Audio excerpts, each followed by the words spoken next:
Kepolisian masih menyelidiki penemuan anggotanya yang meninggal di sebuah lokasi panti pijat.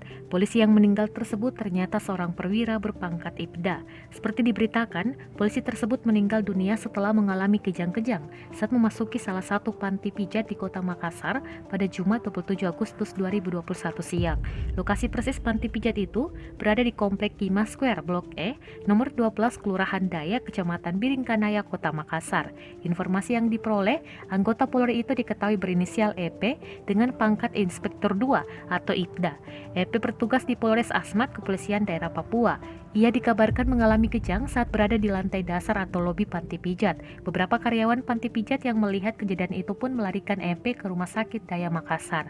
Namun sesaat setelah tiba di rumah sakit, nyawa EP tidak tertolong lagi. Kasih Humas Polrestabes Makassar, AKP Lando, membenarkan adanya kejadian itu. Pihaknya masih akan berkoordinasi dengan Polres Asmat terkait status keanggotaan EP.